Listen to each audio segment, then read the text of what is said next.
Hola, y bienvenidos a este canal. Dale like y suscríbete para más videos así. Hoy te resumo la Revolución Mexicana. La Revolución Mexicana comenzó el 20 de noviembre de 1910, cuando Francisco Primo Madero lanzó un movimiento armado contra el gobierno de Porfirio Díaz. La revolución pasó por diferentes etapas y tuvo diversos grupos y líderes revolucionarios, incluidos Francisco Villa, Emiliano Zapata, Venustiano Carranza y Álvaro Obregón. Estos líderes representaban diferentes intereses y demandas. Emiliano Zapata lideró el movimiento zapatista del centro y sur de México. Su principal demanda era la devolución de tierras a los campesinos y la implementación de reformas agrarias. Francisco Villa lideró la División del Norte. Sus principales demandas incluían la redistribución de la tierra, derechos laborales para los trabajadores y el deseo de justicia social. Venustiano Carranza buscaba establecer un gobierno legítimo y constitucional en México, garantizar el respeto a las leyes y las instituciones republicanas, abordar las demandas de justicia social y reforma agraria, y proteger los intereses nacionales del país. Álvaro Obregón buscaba la justicia social, la participación política, el ascenso social y económico, así como la búsqueda de estabilidad y orden en el país. Tras casi 6 meses de presión política y militar por parte del movimiento de Francisco Primo Madero, Porfirio Díaz renunció a la presidencia de México el 25 de mayo de 1911, tras más de 30 años en el poder, por lo que Madero tomó protesta como presidente el 6 de noviembre de 1911.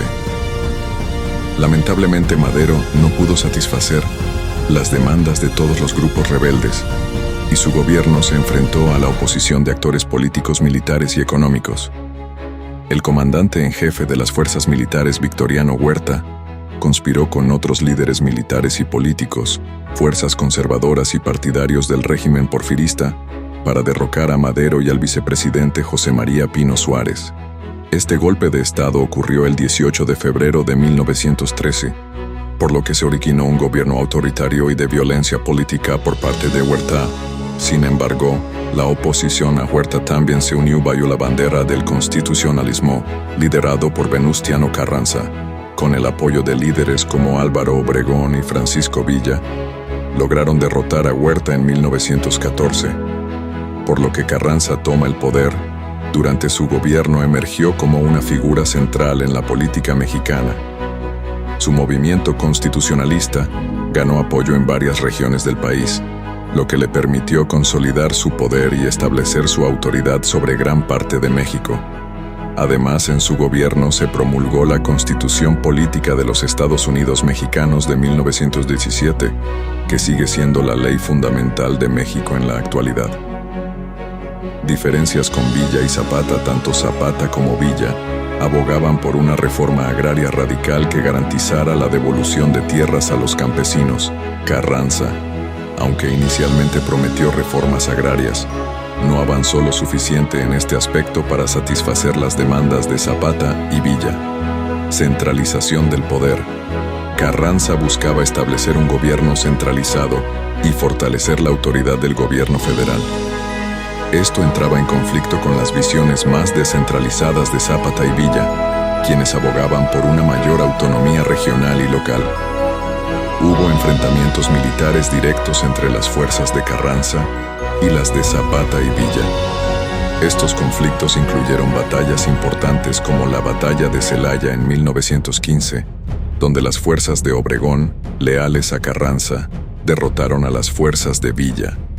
Finalmente, Venustiano Carranza murió el 21 de mayo de 1920 durante un levantamiento militar en su contra, liderado por Adolfo de la Huerta y otros líderes revolucionarios descontentos. Carranza fue asesinado en Tlaxcalantongo, en el estado de Puebla. Finalmente, en 1920, Álvaro Obregón y el ejército constitucionalista lograron consolidar el poder y llevaron a cabo la pacificación del país. La Revolución Mexicana dejó un legado complejo, con avances en términos de derechos y reformas sociales, pero también con un alto costo humano y económico. Como datos extras, Francisco Villa. Fue asesinado el 20 de julio de 1923 en una emboscada cerca de Hidalgo del Parral, en el estado de Chihuahua, México.